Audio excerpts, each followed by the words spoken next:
The typhoon also appears to have affected the damaged Fukushima Daiichi nuclear power plant. The operator says it has detected high levels of radiation in a ditch leading to the sea. The operator suspects that typhoon rains caused contaminated soil to flow into the ditch. Workers are conducting daily radiation checks on the water in the ditch in an effort to determine the effects of contaminated water leaks from storage tanks. Tokyo Electric Power Company officials say they detected 1,400 becquerels per liter of beta ray-emitting radioactive material at a point 150 meters from the sea on Wednesday. The figure was more than 70 times higher than readings taken on Tuesday. It's also the highest since monitoring of the ditch water began in August. TEPCO officials say they will clean up the ditch. They also plan to assess the effects of the incident on the surrounding seawater. The operator of the Fukushima Daiichi nuclear plant also says radioactive water has overflowed from a tank that stores pumped-up groundwater. TEPCO officials say an employee discovered water spilling from the top of the tank Thursday morning. The tank is located on an embankment facing the ocean near the severely damaged reactors number 1 and 2.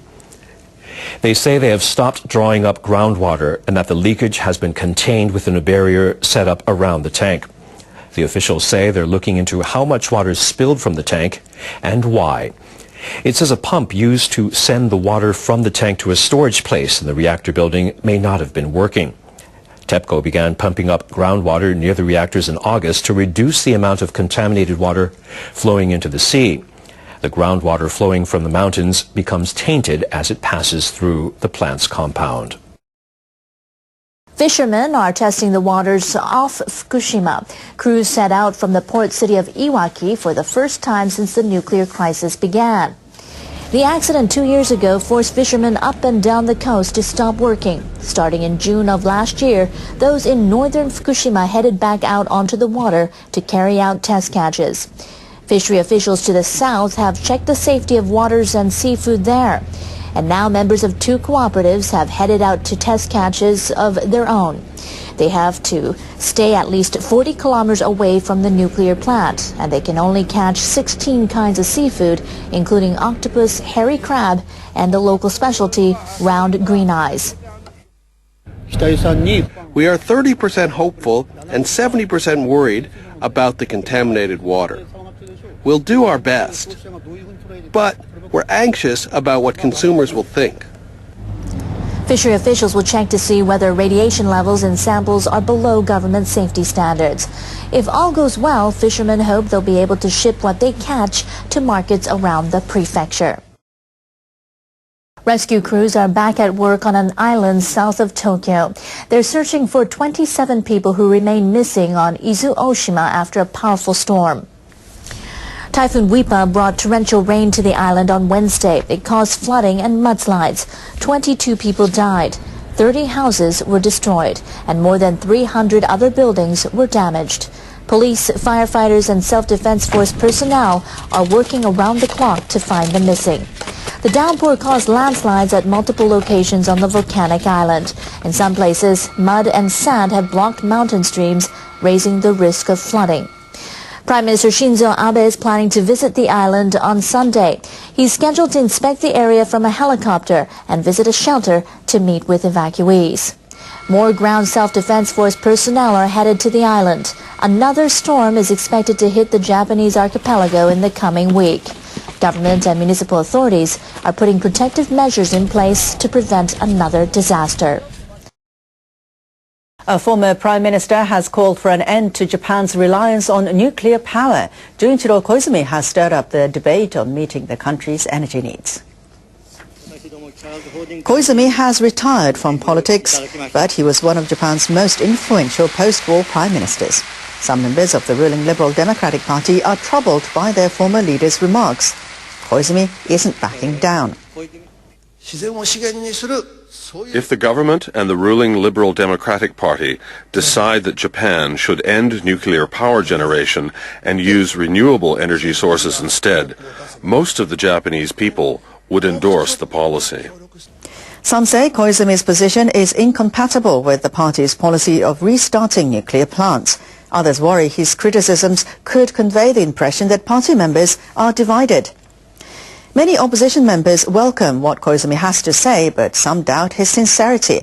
He promoted nuclear power when he was in office.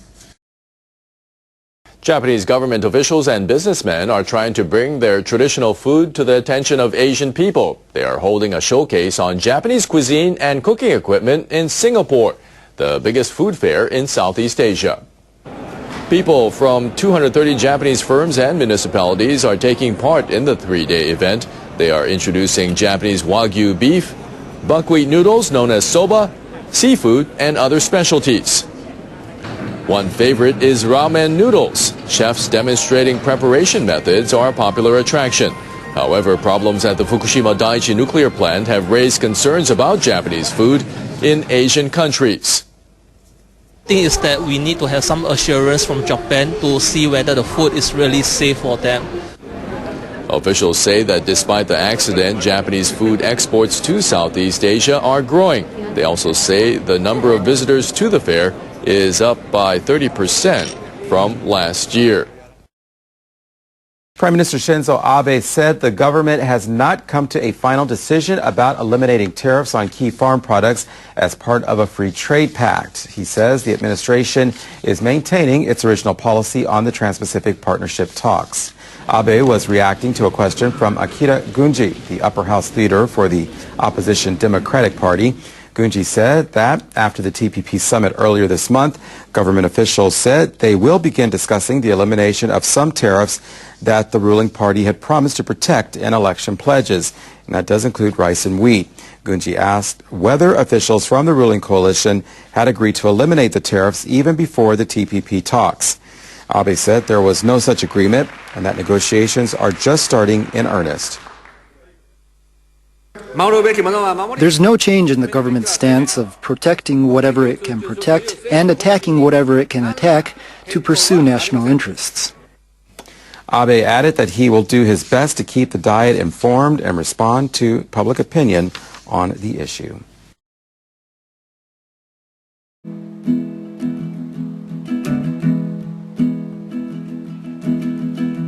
What's the worst that could happen? Get out there and try. You know your life could suddenly just end in the blink of an eye. So what's the worst that could happen? You could try, you could fail. You gotta gamble, you gotta take chances. Oh, don't spend your whole life chasing that white whale. Don't spend your whole life. What's the worst that could happen? What's the very, very worst? In order for the worst to happen, you gotta do something first. What's the worst that could happen? So you end up all alone, out on the street, sleeping on a mattress, a complete unknown. What's the worst that could happen? You feel sad a couple days. You pick yourself up, bow your head and give thanks. And then you're... The delegates have created some momentum. The question is, can they build on that achievement and reach a deal? Koichiro Tanaka of the Institute of Energy Economics Japan gave us some insight.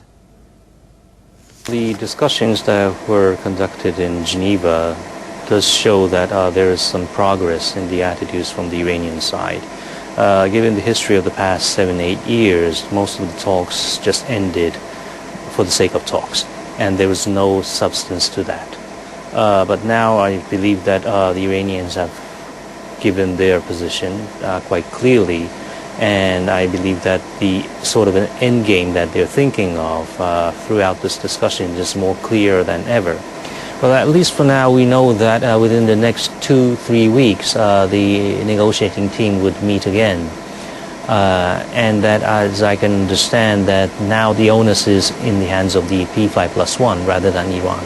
So I think they would have to respond to the latest Iranian proposal that they had made. The only thing that matters here is whether both sides would come to their senses and act on the realities on the ground. The reality that Iran is showing is that they are ready to negotiate, they are ready to provide more transparency, but they would not relinquish their right for nuclear uranium enrichment. Well, it is a window of opportunity that we are seeing at this moment, following the election of President Rouhani earlier this year.